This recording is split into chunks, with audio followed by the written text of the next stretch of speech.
Suspense.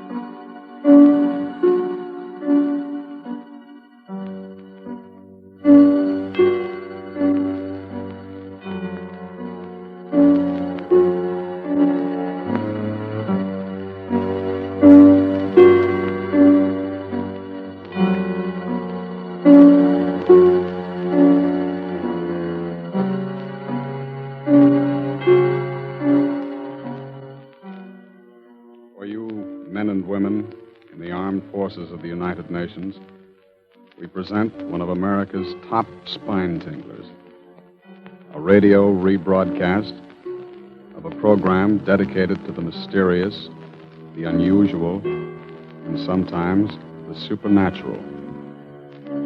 A program of Suspense. This is the truth. Do you understand? The truth. It must be the truth. It has to be.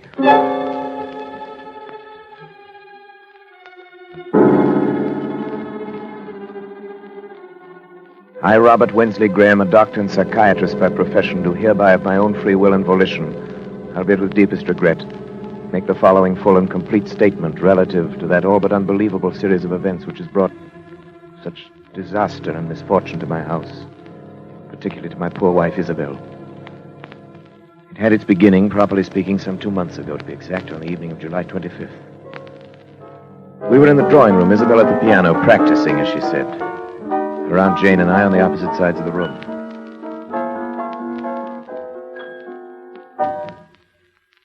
Isabel, what's the matter? I don't know. I can't seem to keep my mind on anything anymore, even my music. Nerves. Nerves. Isabel. Yes, Robert. I don't wish to distress you, but it's been going on for quite a little while now. It's not getting any better. I know. Let's not discuss it, shall we? You should let me prescribe treatment for you. I could prescribe something for her. You can do remarkable things now with just the common old drugs under proper control. Drugs. It's not drugs that she needs. It's to get out of this house for a while. It's to get back to the concert stage where she belongs. It's work. Aunt Jane, please. I'm sorry. I don't believe in beating around the bush. You're an artist. You've got talent. There's no sense in your trying to subordinate yourself to somebody else. Aunt Jane, that's enough. I'm not subordinating myself to anyone. Really, Aunt Jane, you mustn't interfere, you know. Robert doesn't want me to go back on the stage. Darling, it isn't that I don't want you to go back. I'm proud of you. You know that. It's only because I know that going back to a professional career in your present mental condition would be terribly harmful. I know, Robert.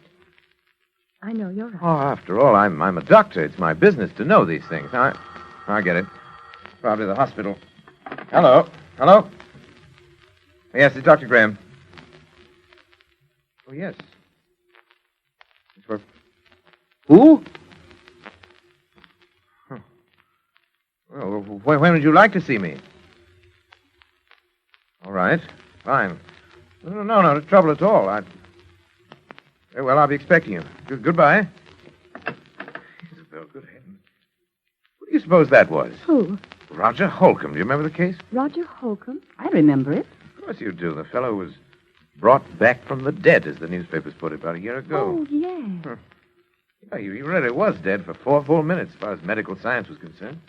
Then Bates brought him around. It was 9 days' wonder at the time. Well, what does he want to see you I about? don't know. Something to do with his experience, obviously. He was in a terribly agitated state. Poor fellow had been walking up and down in front of the house for an hour trying to get up courage to ring the bell. Finally phoned from the corner drugstore. Why, the poor man. Why in the world should he do that? Anxiety neurosis. They hounded him, in the most shocking way. Got out of the hospital. Preachers and spiritualists and movie agents, just plain fakers. People trying to find out if he remembered anything of the 4 minutes. He's supposed to be dead. People just trying to exploit him. Oh, must be Holcomb now. Take him into the office.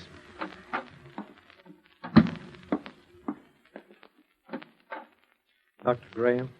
Yes, you're Roger Holcomb? Yes. Come in. Pleasure to meet you, Mr. Holcomb. Yes, sir. You come this way, please. My office. Now just sit down anywhere. Lie down on the couch if you like. You look tired. I am tired. Tired unto death. Give me your hand, please. For heaven's sake, there's nothing wrong with my pulse. If that's all you think it is, I'll go. Why did you come to me, Mr. Holcomb? You know my history? Yes, most medical men do.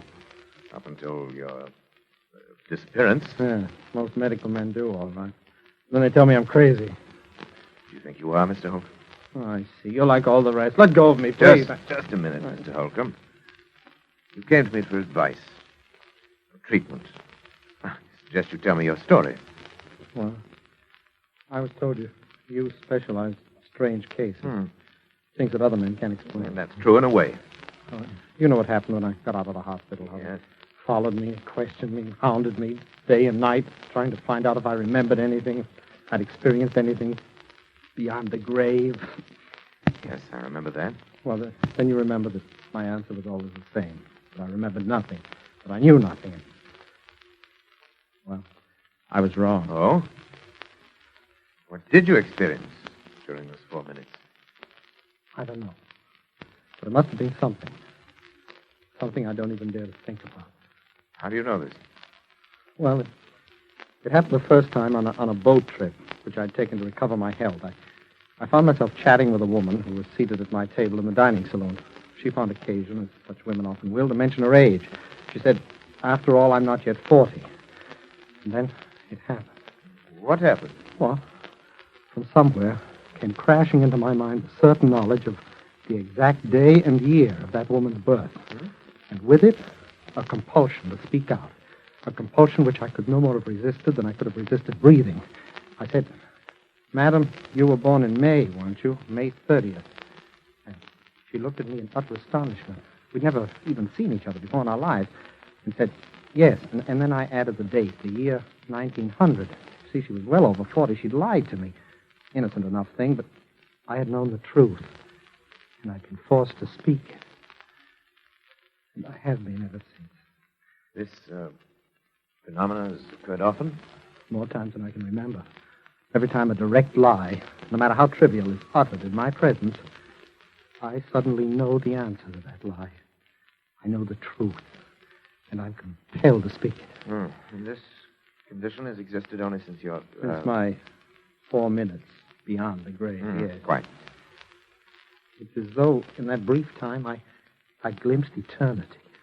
As if I'd seen revealed all truth of all the ages. I can never tell you how horrible that seemed.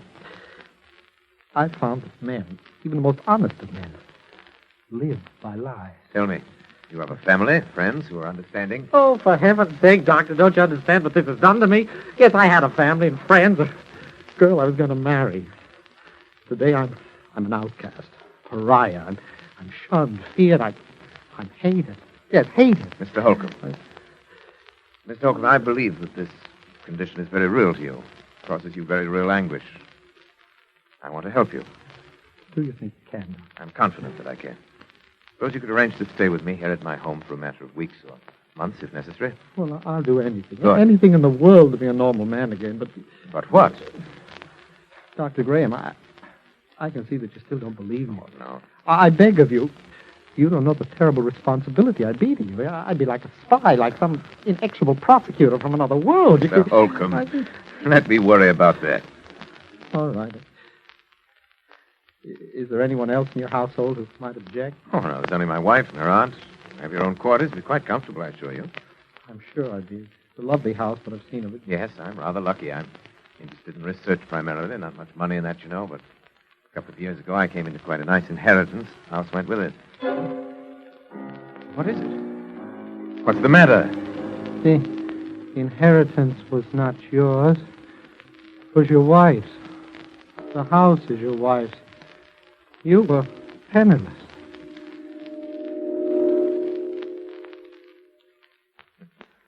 If that's true.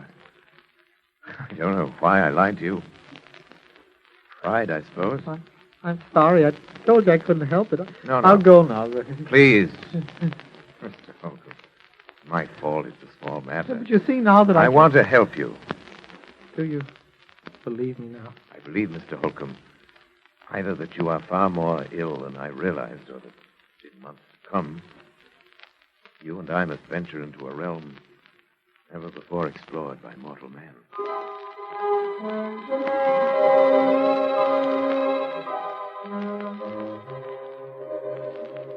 It was utterly fantastic, and yet it was true. I checked the facts again and again. He could not possibly have known, and yet he knew. Could you imagine what this meant to a man of science? If I could fathom the depths of Roger Holcomb's mind, I could make a contribution to the body of scientific knowledge absolutely without parallel in modern times. I'd be more famous than Pasteur or Ehrlich. There remained the problem of Isabel. I was aware of the danger, of course. I was acutely aware of the peculiarly delicate balance of her mind at that time. The fact that the presence of a man like Roger Holcomb might be seriously detrimental to my rather well-conceived plans for Isabel. I believed I could control the situation. I determined to proceed. Actually, Holcomb's presence made itself felt almost immediately. The first incident came after he'd been with us.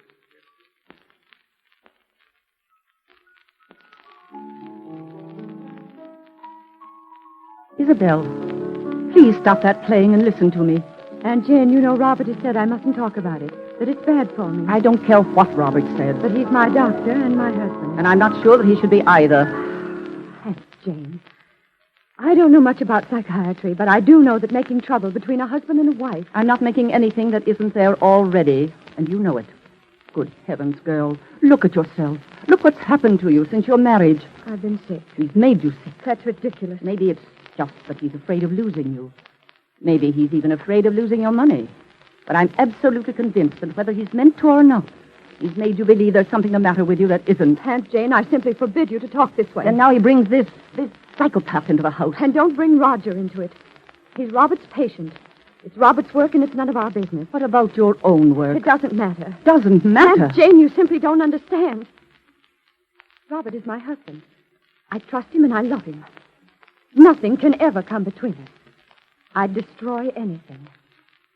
I'd kill anyone who tried. Isabel, do something before it's too late. Do what? Get away. Leave him. Divorce him. Anything. Oh, I hope we're not interrupting. Of course not, darling. Hello, Roger. Hello, Isabel. Good afternoon. How are you feeling, Roger? I'm better, I think. I think it would be better if we didn't discuss our states of mind, Isabel. Oh, of course, I'm sorry. Well, would you like me to play something for you? You know, I think I'm beginning to get the feel of it again. Really, I do. You're sure we haven't interrupted some conversation? Of course not. We were just discussing how helpful you've been in getting Isabel back to her work again. Roger. No. No, you were not. You were telling Isabel to divorce her husband.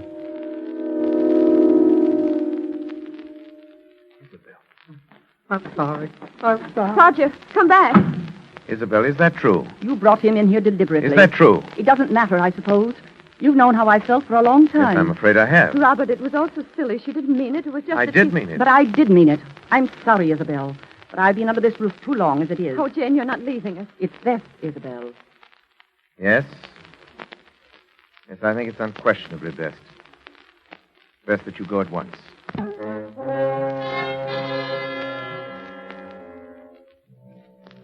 She left us, of course. I'd always believed that Jane exercised an unfortunate influence over Isabel. I did not dream it had reached such a point as this. Yet this incident gave me my first insight into the relationship which was destined to develop between Isabel, Roger, and myself. The first and most obvious result was that within a matter of weeks, Isabel was to lose every friend she had. We became further estranged as each day passed. It was difficult to speak of even the most casual things with this strangely terrifying specter of truth always at our elbow. The situation reached its inevitable climax the evening that Leopold Serinsky, the famous conductor of the Los Angeles Symphony, was to call on Isabel with a view to resumption of her professional career under his auspices. I gave a great deal of thought to that evening. It had to be handled with a great... Robert, you will help me, won't you? Of course I will, darling. I don't know whether you realize how important it is to me. I have nothing but the music now. I've been working so hard. playing sometimes half the night Yes. while you were asleep. I've heard you. Sometimes it seems that the piano's all that's helping me to keep my sanity. My darling, I want you to let me prescribe something for you. It's time we face this thing, your trouble, I mean. Robert, does he have to have dinner with us tonight? Roger, Isabel, you know how I stand on that. Oh, yes, but just Now, this one. Even once, Isabel, keep him in his room like a spoiled child when we have guests. Isabel, it might undo everything I've accomplished in weeks. Oh, of course. You're right. But, Oh, Roger, come in. Robert, I was wondering if I mightn't be excused just tonight. Oh, you're having dinner with us, Roger. Must I? You know you must, Roger, and you know why. why, Roger, don't you want to meet the great Leopold Surinsky? He's really a wonderful person. Yes, indeed, I would very much. You know, I made my debut with him in 1934. I did a concert with him every year until I... Isabel was very talented, you know. I was? I am. Oh, Roger, I'm going to play with him again. He wants me to open the season in November. Can you imagine what that means to me? I'm so glad, Isabel. And Robert has finally given his consent. Haven't you, dear? I'm sorry, what was it you said, Isabel? I said you'd given your consent to my playing with Surinsky. Well, Isabel, you know I don't want you to think that I'd ever stand in your way. I know, dear. Roger, I'll do the Emperor Concerto, and you will come to hear me. You do want to, don't you, Roger? Please, Isabel, don't ask things of me that can't... What's the matter? What's the matter with both of you? You act as though you thought I wouldn't be able to appear. As though the whole idea were hopeless or something. Isabel, please. I am going to play. I'll be better than I ever was. You know I will, don't you?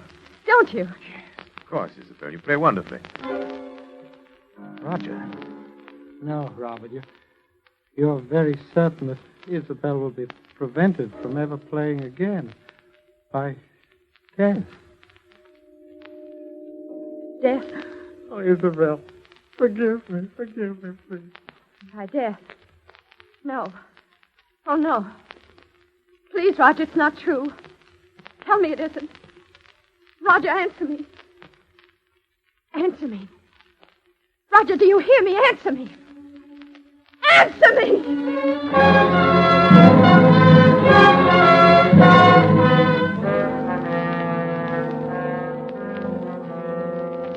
When Surinsky arrived, I told him it would be quite impossible for Isabel to leave her room. The concert was canceled, and indeed, to my knowledge, she's never touched the piano since that day.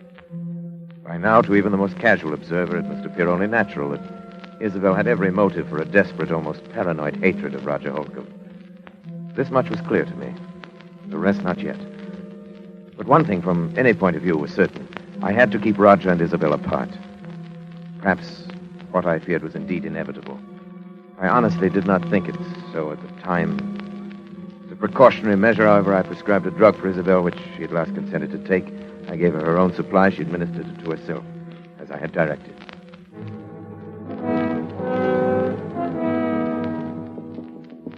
Roger? Roger? Yeah? It's Isabel. What do you want? Let me in, please. No. Please, it's terribly important. Robert said that I know. But he said it would be all right this time. You sure? Yes. Yes, please. All right. Now, what do you want? I want to talk to you, that's all. What about it that's so important? Roger, why don't you ever leave your room anymore? Can't you guess? Do you think I hate you? Isabel, I don't know what to think anymore. You do, don't you? I warned him. I told him it would happen. Now I'm going mad up here thinking of the anguish I've caused you. But, Roger, I don't. You must believe me. I know what it's been like for you having me here, Isabel. Roger, you see, for the first time in my life, I think my husband is wrong about something. Wrong? Yes. Don't you see? He's been worried about both of us. And so this distrust has grown up between us. Well, I don't distrust you, Isabel. You've been more wonderful to me than I But can say. you're afraid of me. And that amounts to the same thing. And it's bad. For the both of us. It's hurting both of us. Well, I've often felt I wanted to talk to you, to beg your pardon. Oh, you don't have to do that. We're both sick. But I think if we saw each other sometimes, if we talked the whole thing out, it would help us both. Well, does Robert think so, too? No. Then he didn't tell you it was all right to see me. No. I lied to you. You what? I lied to you. You lied to me. And it didn't happen. Isabel, don't you see? I am getting well. It didn't happen. I know. I don't think it does happen anymore. Except with Robert. With Robert? What makes you think I don't know. Something about the way he acts. The way he is. Oh, but Isabel, he is curing me then. Perhaps you shouldn't have come up with... No, don't you understand? We must see each other. We must talk. No, listen. Isabel. Robert, something's happened that I must tell you Please, you're about. completely overwrought. Oh, but Robert, if I must insist. Isabel, why did you do this? I'm You have to have sorry. a sedative right away. Isabel, get the bottle from your room. Mine? Yes, please, hurry. All right. Robert, she lied to me. Yes, I know. But, Roger, I must absolutely forbid you to talk now. You must trust me. All right, but later I want to have a long talk with you. Of course She we lied. shall. Here it is. I brought my hypodermic, too. I'm glad you did. The other one's mislaid somewhere. Will you give it to him, please? I? Yes, I'm sorry, but this has upset me rather badly. My hands are shaking. Robert, I'm terribly sorry. No matter now. Give him the hypodermic in the upper arm. That's right. There. Thank you. Leave us now, please, Isabel. All right. How are you feeling now, Roger? Well, I'm fine, Robert. I think I'm better than I've been in months. I know you're better. That's why I was so upset to see you. Why, Robert? Can't tell you all my reasons now, but you must trust me and believe in me. Oh, I do, but... Only that I'm afraid for your health. Roger. No. You're afraid of murder. What? Murder. Roger, listen to me. Roger! Murder. Roger, what are you talking about? Roger! Roger!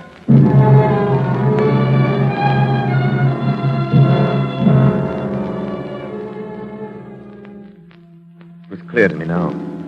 I knew I must take immediate action. I knew that the most terrible consequences might result if Isabel were alone with Roger, even for a moment. But he knew that he'd said so. There was no other explanation. I thought it through most carefully. And yet no plans are perfect. No man is infallible.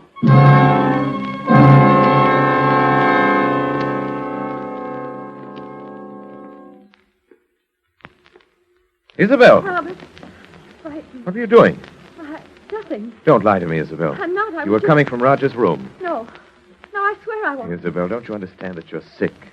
That I've insisted on these things for your own good and his. All right. I was going to talk to him, but I haven't. Oh, Isabel.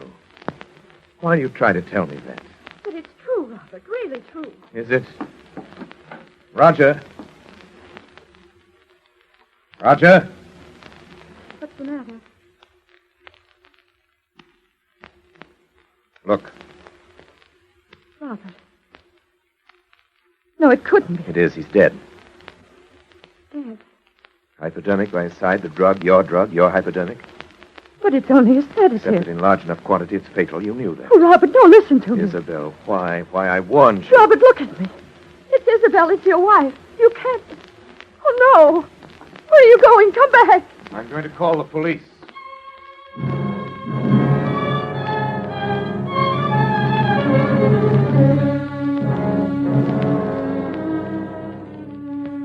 It was perhaps the most terrible decision a man ever had to make, even though it did come not as a shock to me, even from my point of view as a scientist. It was terrible enough. Yet it had to be done, and I had done it. I did not speak to her as we waited, and she made no further attempt to appeal to me. She seemed utterly stupefied, perhaps as a result of the drug she'd herself been taking. Perhaps because she suddenly realized she was hopelessly trapped. Police arrived. I told the story with as little emotion. Yes, there are fingerprints, all right, on both the bottle and Those the would be hypodermic. my wife's, of course. They both belong to her. Is that true, Mrs. Graham? Yes. Dr. Graham, do I understand, then, that you are formally charging your wife with the murder of Roger Holcomb? Well, you could hardly expect me to do that, could you? I'm simply telling you the facts. Yes, but you said she hated Holcomb, and you knew it. My wife has been mentally ill for some time. There are many people who can testify to that. You plead insanity, of course.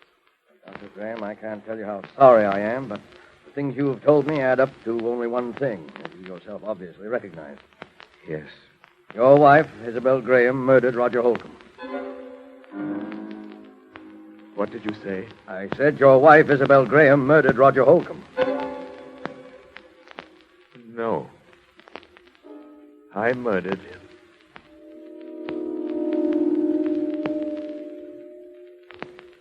What? I tried to make it appear that Isabel had done it. And I succeeded. But I killed him.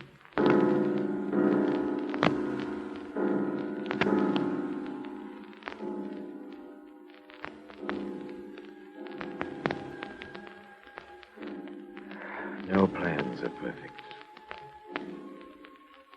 No man is infallible. Yes, I killed Roger Holcomb. And he himself revealed the truth. I'd planned to dispose of Isabel for many months. I'd never loved her. I'd loved only science. I wanted her money, and Holcomb found it out. That was the risk I ran. But any chance lie in his presence, either by Isabel or myself, would bring out the truth, and it did. I had no alternative once he'd discovered that but to kill him. It's easy enough to throw the blame on Isabel.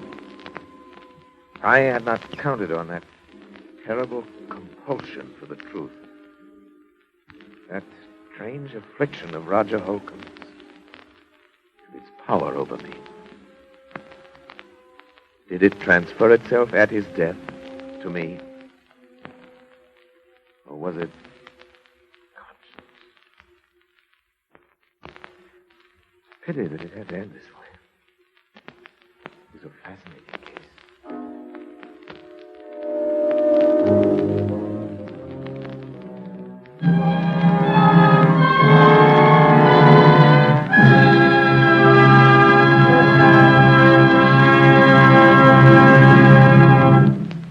And so closes Lazarus Walks, starring Orson Welles.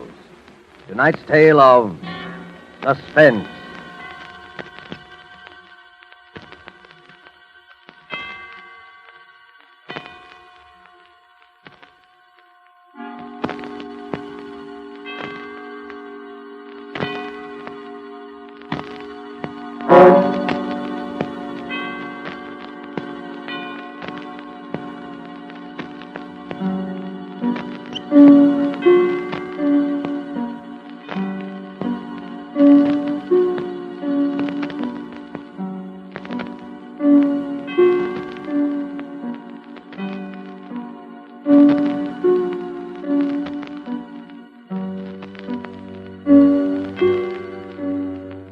This rebroadcast is a presentation of the Armed Forces Radio Service.